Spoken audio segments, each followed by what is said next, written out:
नमस्कार। जीवन यात्रा यूट्यूब चैनल में मैं आप सबका स्वागत करती हूँ, अभिनंदन करती हूँ।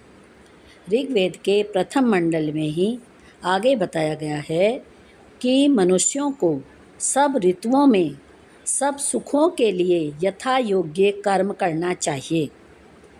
अर्थात जिस ऋतु में जो देश स्थान आने जाने योग्य हो उसी में उस समय आना जाना चाहिए और उसी के अनुसार खाना पीना, वस्त्र धारण आदि भी व्यवहार करना चाहिए, जिससे कि आप सुखों का निरंतर सेवन कर पाएँ। इसी के ऊपर शायद कहावत भी बनी है कि जैसा देश वैसा भेष हमें रखना चाहिए।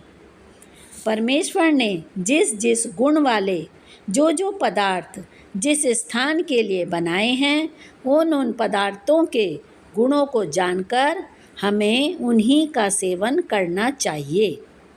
इस प्रकार जो ईश्वर की आज्ञा का नित्य पालन करते हैं वे ही पवित्र और सब दुखों से अलग होकर सुखों को निरंतर प्राप्त करते हैं। आपने देखा होगा, हमारे घर के सभी बड़े और विद्वान जन कहते भी हैं, आयुर्वेद भी यही बात कहता है कि हमारे एरिया में हमारे शरीर के अनुसार ही प्रकृति के अनुकूल जो है वही उसी की पैदावार ईश्वर ने की है। अर्थात हमारे एरिया में जो खेती होती है हमें वही खाना चाहिए। घरों में पीसने और कूटने आदि की क्रिया के लिए ओखल, मूसल व सिलबट्टे का प्रयोग करना चाहिए। इसी विद्या से भोजन आदि के पदार्थ सिद्ध करने चाहिए।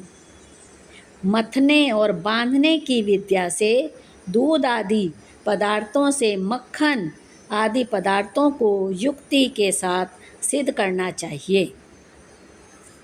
धन्यवाद। ये थी ऋग्वेद में दी गई जानकारी। मैं आशा करती हूँ कि आपको ये जानकारी अच्छी लगी होगी। धन्यवाद। मिलते हैं अगले एपिसोड में।